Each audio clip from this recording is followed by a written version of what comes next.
Bem-vindo ao canal Escatológico.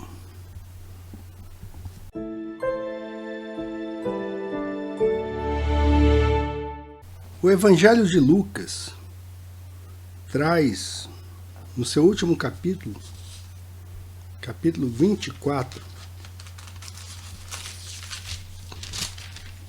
no versículo 44, Jesus conversando com dois discípulos a caminho de Emaús.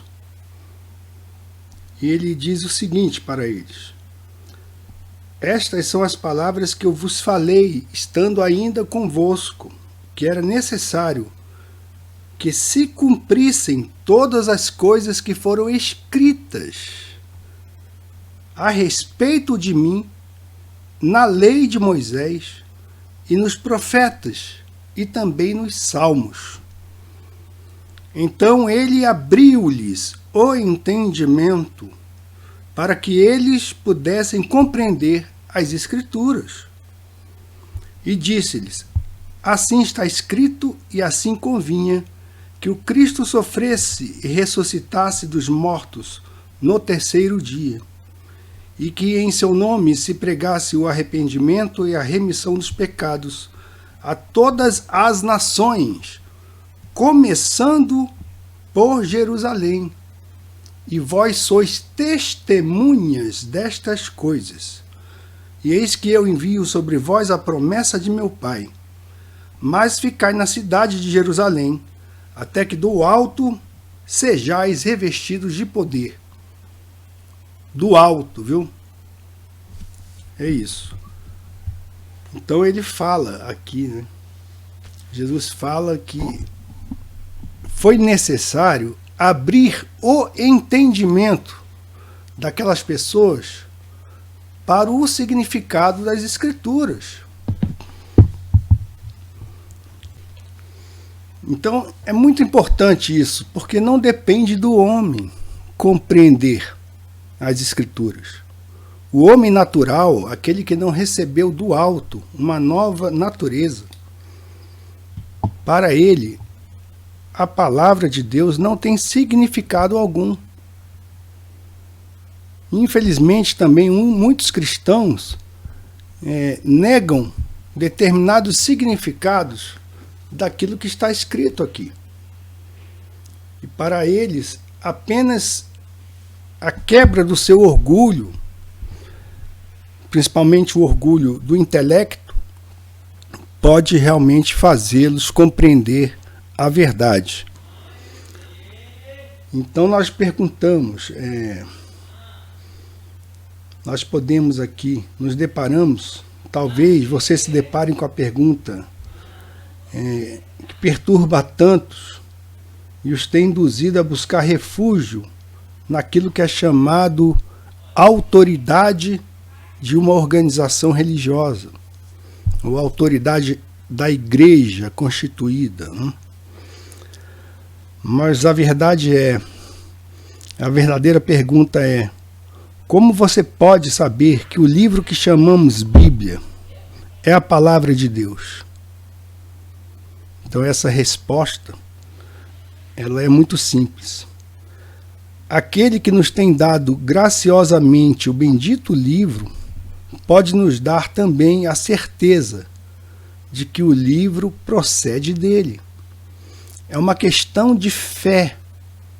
Porque foi o homem que escreveu não sei o quê. Ora, bolas, os livros de educação financeira foram os homens que escreveram. Os livros que você aprende lá na faculdade de Direito foram homens que escreveram. Os livros de ciência, que você aprende física, foram homens que escreveram. Mas nem por isso você recusa a descobrir ali conhecimento, seja conhecimento verdadeiro ou falso, ou ruim. Então, o mesmo Espírito que inspirou os diversos autores tais sagradas escrituras pode nos dar a conhecer que essas escrituras são a própria voz de Deus nos falando. Entretanto, é somente pelo Espírito que alguém pode discernir isso. Então, o homem natural, A própria palavra diz: não compreende as coisas do Espírito de Deus e não pode entendê-las, porque elas se discernem espiritualmente. É necessário ter uma visão espiritual. O que está acontecendo hoje em nosso país decorre de uma guerra espiritual aos filhos das trevas e os filhos da luz. E os filhos das trevas querem conquistar o mundo para o seu mestre, enquanto os filhos da luz desejam proclamar o evangelho da glória de Cristo. E mesmo aqueles que não conhecem a Cristo estão do lado de Cristo, não estão contra ele. Correto? Jesus ensinou isso. Jesus disse: quem não é por mim é contra mim. Quem comigo não ajunta, espalha. Mas em outra ocasião ele ensinou aos discípulos. Jesus, em Marcos, capítulo 9, versículos 38, disse a João, porque ele queria impedir um homem que expulsava demônios em nome de Jesus, e queria impedi-lo, porque não seguia com os discípulos. Jesus respondeu: não o impeçam. Ninguém que faça um milagre em meu nome pode falar mal de mim logo em seguida. Pois quem não é contra nós está a nosso favor. Eu lhes digo a verdade: quem lhes der um copo de água em meu nome, por vocês pertencerem a Cristo, de modo nenhum perderá a sua recompensa. Então quem não é contra nós é por nós. Jesus disse. Ele também disse que não existe nesse tema a tal da neutralidade. Quem não é por mim é contra mim. E quem comigo não ajunta, espalha. Porque a batalha espiritual é de tal natureza que você tem que escolher um dos lados. Ou ser escolhido por um lado. Se Deus não te escolheu, peça misericórdia. Se você sente que está com o coração pendente ou está com o coração sempre contra os discípulos de Cristo, isso é um péssimo sinal, ok? O homem natural, ele não compreende as coisas do Espírito de Deus. Se o Espírito Santo não nos faz saber e não nos dá certeza de que a Bíblia é a palavra de Deus, naquilo que ela revela, nenhum homem ou corporação humana, meu amigo, poderá fazer isso. E por outro lado, se ele nos dá essa bendita certeza, não necessitamos do testemunho humano ou da falsa ciência. Então não preciso do selo científico que seja colocado na Escritura. Por isso há muitos vídeos aqui no canal a respeito de comentários distorcidos sobre a Bíblia, que são comentaristas que desejam dar o selo de verdade à Escritura Sagrada, porque um tal cientista blá blá blá blu blu blu aí em algum local disse que consegue conciliar a narrativa bíblica com a falsa ciência. Primeiro que ele não vai conseguir conciliar, tá? E segundo, que isso é uma grande bobagem, certo?